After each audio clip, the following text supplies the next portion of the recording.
Cold mist hung over Arlington and the tomb of the unknown soldier, standing stark against the dawn.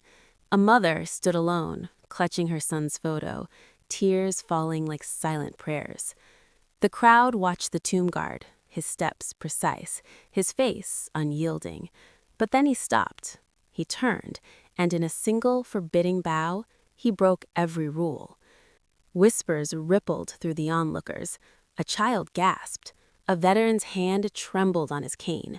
No one knew why he did it, not yet. But what they couldn't see, what only the wind and the marble knew, was that this tomb guard carried a secret from a war-torn past. And this mother held a truth that could change everything. Welcome to the Old Guard Watch. Before we continue this story, let us know in the comments, where are you watching from? If these stories speak to you, hit that subscribe button to support the channel and join us in honoring the values of duty, respect, and compassion. The sun had barely risen over Arlington National Cemetery, casting a pale glow across rows of white headstones, each one a silent sentinel of a life given for country. A thin mist curled through the air, softening the edges of the marble markers, as if the earth itself were exhaling memory. It was early autumn, the air crisp with golden leaves drifting across the stone paths, their soft rustle the only sound in the stillness. At the heart of the cemetery stood the tomb of the unknown soldier, its marble face solemn under a gray sky, a monument to those who never came home, whose names were known only to the ages. Corporal Ethan Caldwell, 27 years old, stood at his post, a tomb guard of the 3rd United States Infantry Regiment. Ethan moved with a precision that seemed almost otherworldly.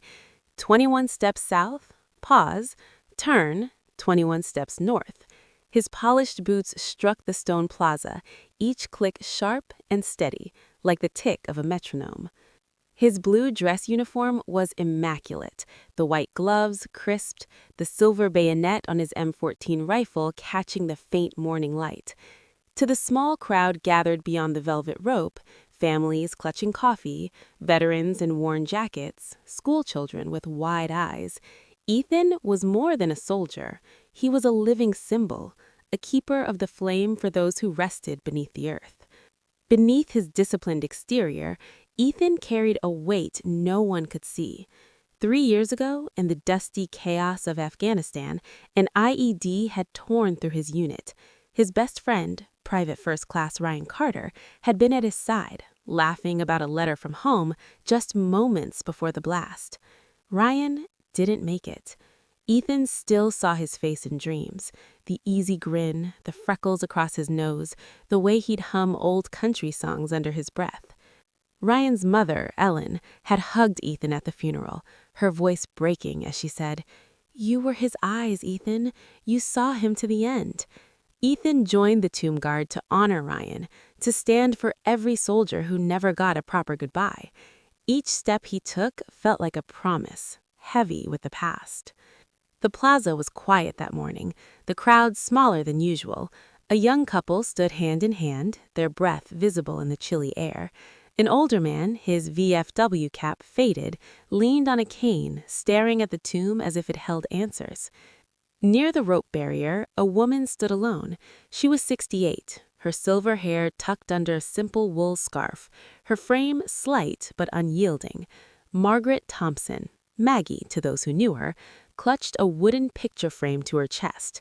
Inside was a photo of her son, Sergeant James Thompson, in his Marine dress blues, his smile bright enough to light up the Ohio sky he'd left behind. James had died in Iraq in the brutal streets of Fallujah 20 years ago. His body was never recovered, lost to the chaos of war. Maggie had no grave to visit, no place to lay flowers, so she came here, to the tomb, as close as she could get to her boy. Maggie's eyes, red-rimmed and weary, fixed on the tomb's marble face. She whispered to the photo, her voice soft, almost lost in the breeze. "James, you should have seen the leaves this year, golden like the ones you used to kick up in the yard." She paused, her fingers tracing the frame.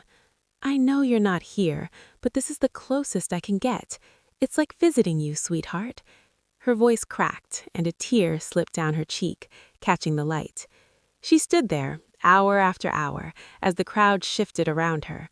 Most didn't notice, their eyes on Ethan's steady march or the grandeur of the tomb. But a few saw her, a veteran with a purple heart pin, a young woman with a camera, and felt the weight of her grief. Ethan saw her too. His training demanded focus, eyes straight ahead, mind clear.